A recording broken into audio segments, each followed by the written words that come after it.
Hello everybody, welcome back to the internet's best reactions. Today we are talking about the Azerbaijan Grand Prix. I mean, I thought this was going to be one of the worst Baku races that I've spoken to you guys about on this channel. But then so many weird things happened and my brain is still processing what happened.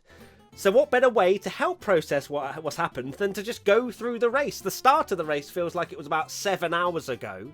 So let's begin there with your amazing reactions. Here we go then, Chloe D_CD, Perez making moves on the opening lap. Now Perez started P6. I completely forgot he even started there, to be honest, because he had a wondrous start to the race and was just pulling off moves left, right and centre and got himself up just behind Verstappen to really get himself in the mix for the race. And pretty much it ended up being race winning moves at the start because it got him in a great position. And to be fair, the midfield weren't actually that far off the pace when you look at the likes of Vettel going really long in the race, and their pace was good. So Perez making those moves early was absolutely crucial.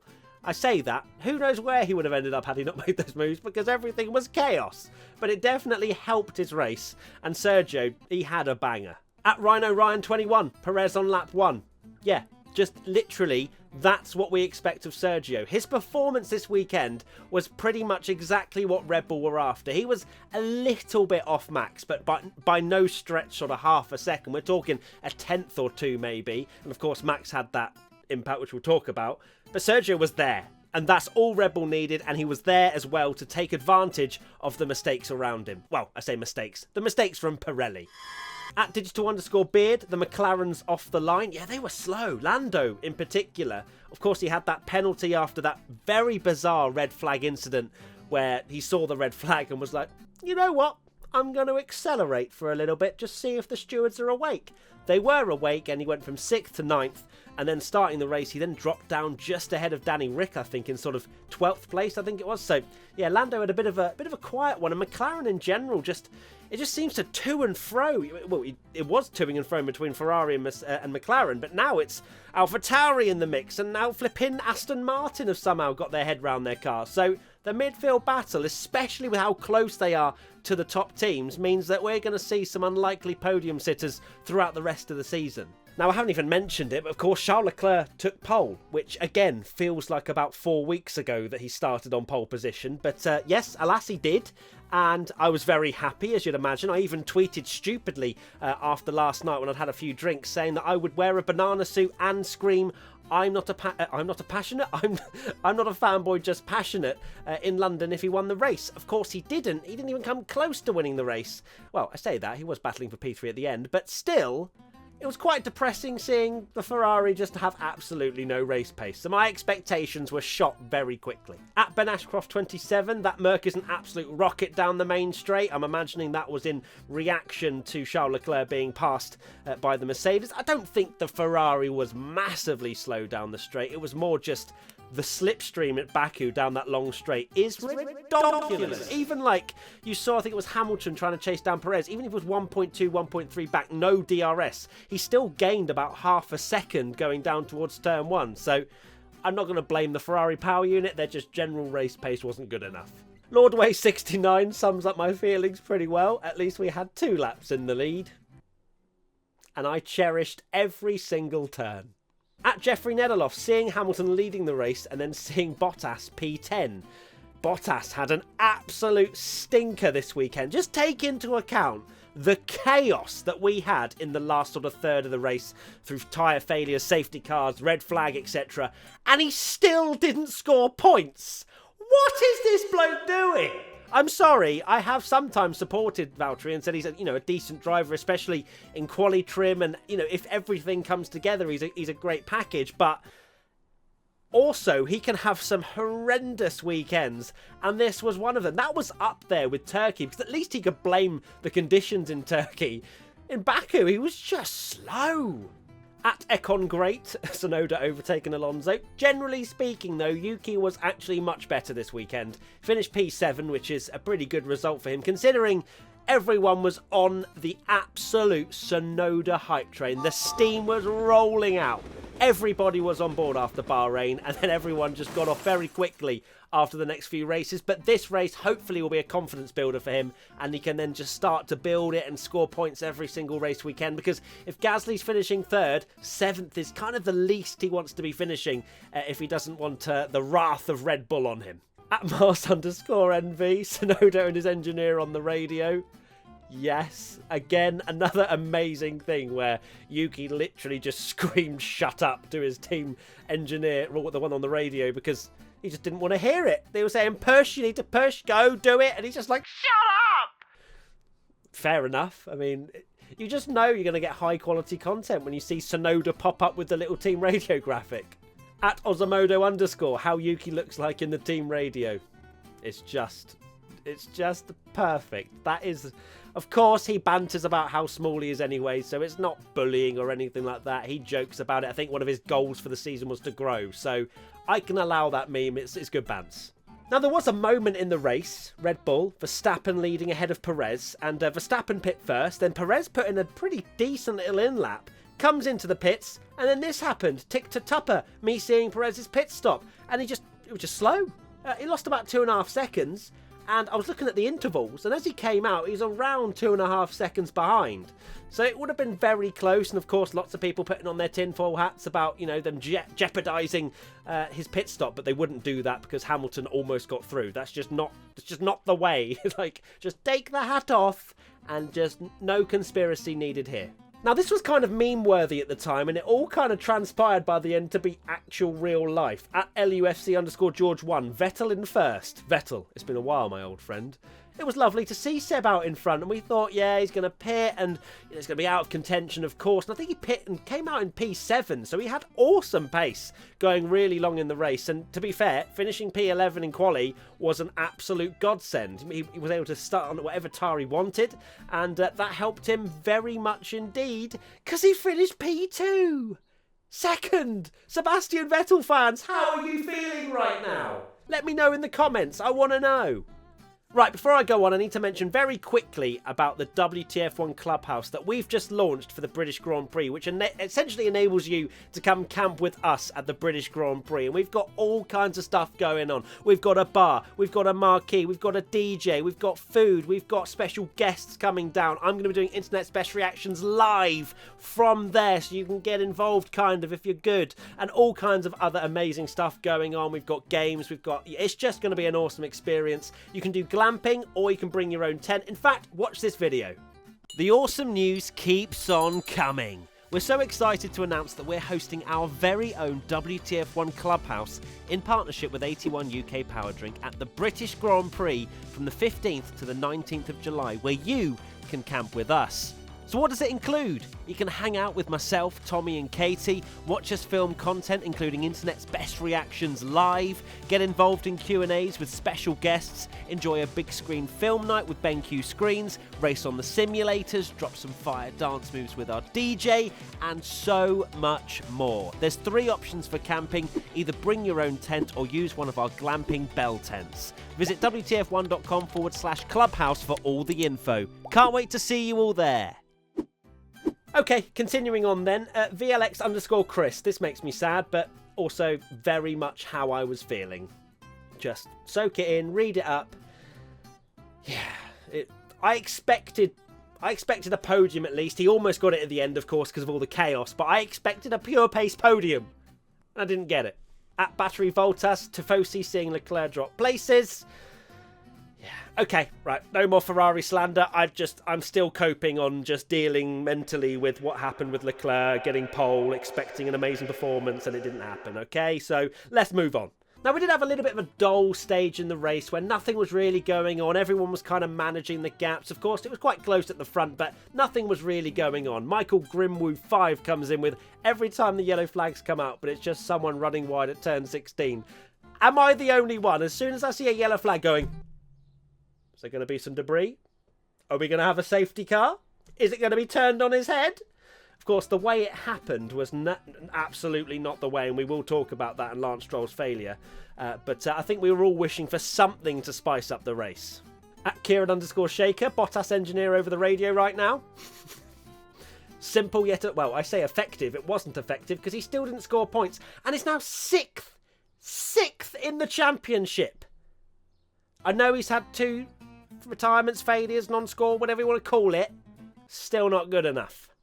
At DP Smith 93, everybody when Stroll crashed and brought out the safety car. Yeah, I think we were pretty startled indeed to see a tyre literally fail at the fastest point of the track. And it's kind of scary to see. So I hope Pirelli do their investigations. I'm sure they will, into exactly why the tyres were letting go. Because it's pretty scary and did not leave a good feeling, to be honest. Especially seeing it happen to Verstappen as well at another, well, literally further down the straight. So I know the investigations will happen. Let's just hope that it doesn't happen again because, you know, as much as we love a race to be spiced up, I don't like it being spiced up in that way. At 7th, Tom, Seb's restart, though. I think it was Leclerc and Gasly fighting into turn 1, and then there was a little bit of squabbling going on, and Vettel just went, thank you very much. And, oh my God, how close was Leclerc to wiping out Vettel? Can you imagine the amount of Seb Vettel stands, which I know there are a lot of you. In fact, to be fair, who isn't really a supporter of Seb Vettel? Everybody pretty much loves him. If Leclerc had taken him out, I think he would not have wanted to go on social media for a little while, especially with Seb having finished P2. Which we wouldn't have known, of course, but still, he was in a great position. At Dando_F1 pretty much sums this up beautifully. Leclerc locking up like. It was a lot of smoke, and he wouldn't have enjoyed those laps that he had before, of course, the red flag and the million-hour wait that we had. But yeah, Leclerc did well not to crash into Seb. Who has won Tweet of the Week?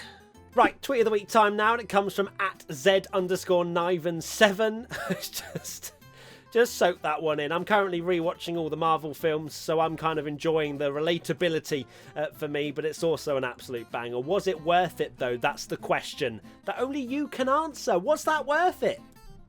Probably yes, because everyone loves Sebastian Vettel. At Nicole Nina F1, Max first, and then that meme. I feel so sorry for Max Verstappen. Like, legit. He did everything he needed to do in that race to win. He was, had great pace. He made the move stick when he needed to and just generally deserved the 25 points. Of course, it's good and I'm sure he'll sleep better that Hamilton also didn't score points, but he just deserved that victory. And of course, Sergio had a great drive as well, but Max was out in front. He was clear. And then just the tyre failure. It's just doesn't sit right. With only a few laps to go as well, it's just, yeah, it doesn't sit right. And especially with Pirelli and the failures and the investigations that need to be happening, because that just can't happen. Those kind of mistakes isn't like a, whoops, so it's happened, we'll look into it for next race. Like these sorts of things cannot happen because of how dangerous it is. Like the fact that both of those drivers could have had much worse impacts, and they didn't, thankfully, it just concerns me and it doesn't sit right. At Roadhouse, a quick peek inside the Pirelli factory.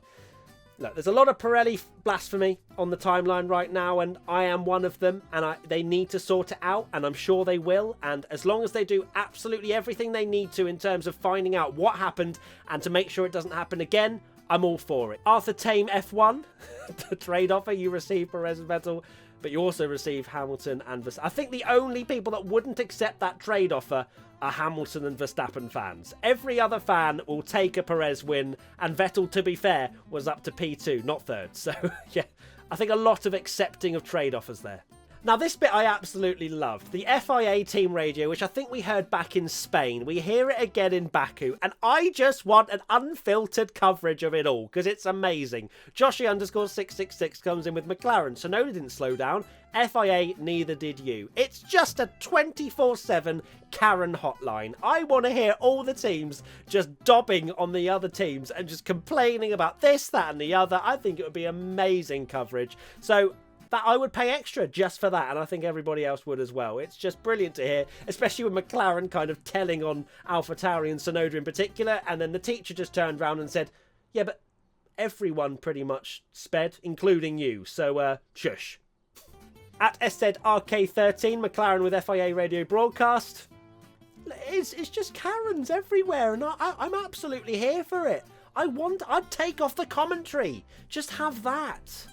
At Hueo Emrib 12, my emotions during this race. I also feel probably that old as well with how long it felt between, well, the whole race and also the break for the red flag was quite a long time as well. So, yeah, a lot of my emotions probably didn't feel like I was on an actual roller coaster because it was a little bit dull at times. But there was also some interesting strategy battles. Of course, we had a battle for the lead. But our expectations, I can feel it. Our expectations are just going a little bit higher all the time.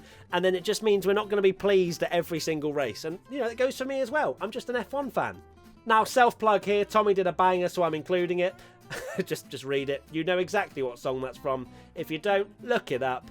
Of course, that is from the restart. Hamilton had an absolute worldie of an inside line run.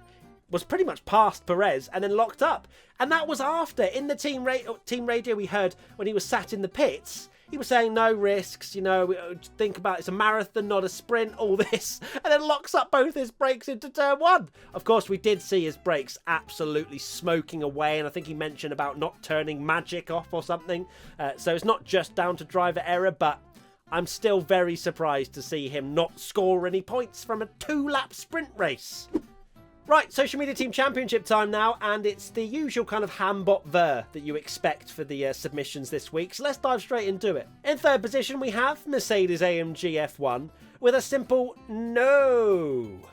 Now, I thought I'd give them a point because they didn't score any, so at least they scored one for the Social Media Team Championship.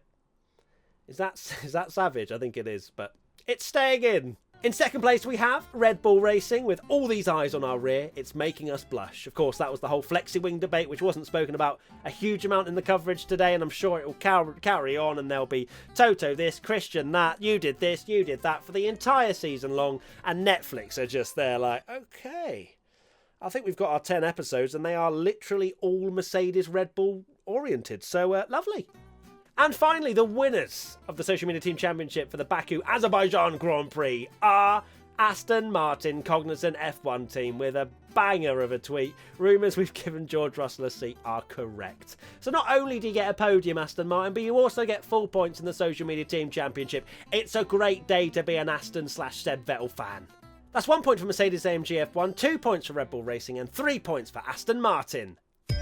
And now it's time for Race Rundown with your host, Matthew Gallagher. Right, race rundown time now, and I might struggle, just purely because it is so hot in my room I am self-destructing, and everything's been going wrong in this recording. I just want a one-time race rundown again so I can go have another shower. Is that too much to ask? Let's do it. The finishers of the Baku Azerbaijan Grand Prix were Perez, Vettel, Gasly, Leclerc, Norris, Alonso, Tsunoda, Sainz. Oh, it was so close. I felt it in my body. I think this is actually going to be a good one. Here we go. Perez, Vettel, Gasly, Leclerc. Perez, Vettel, Gasly, Leclerc. This is really short names. I'm not used to this. Here we go. Perez, Vettel, Gasly, Leclerc, Norris. I bit the inside of my lip as well at dinner the other night, and I literally bit through it. My gum is swollen, so if I've been speaking a little bit weird, that's the reason why. Anyway. Perez, Vettel, Gasly, Leclerc, Norris. Oh, wow. Wow, Alonso had a good race, didn't he? P6, the absolute lad. Anyway, Perez, Vettel, Gasly, Leclerc, Norris, Alonso, Tsunoda, Sainz, Ricciardo, Raikkonen. Okay, I literally can't do many more, or I'm going to keel over from dehydration, or just... No, yeah, dehydration. Perez, Vettel, Gasly, Leclerc. Perez, Vettel, Gasly, Leclerc, Norris, Alonso, Tsunoda, Sainz, Ricciardo, Raikkonen, Giovinazzi, Bottas, Schumacher, Mazepin, Hamilton, Latifi, Russell, Verstappen. There you go. Boom. Not too bad. And the non-finishes were Stroll. Wait, actually, yeah, Verstappen was classified. So there you go. Classified. So the classified runners. I'm not doing it again. Classified was the top 18. And the non-finishers were Stroll. Lovely. Right, there you have it. That's the end of the internet's best reactions to the Azerbaijan Grand Prix. I am so hot, so I cannot wait to end this video and go in the shower. Anyway, if you want to get involved next time, use the hashtag WTF1 on Twitter, and you will essentially have an opportunity to be featured here. And if you win Tweet of the Week, you'll win an amazing Fanatec prize. Make sure to check out Team WTF1, which is extra content if you like what we do. Click the link in the description below. Of course, the WTF1 Clubhouse as well. Leave us a like if you enjoyed this episode, and we'll see you in a couple of weeks for France. Should be a banger. See you there. Bye!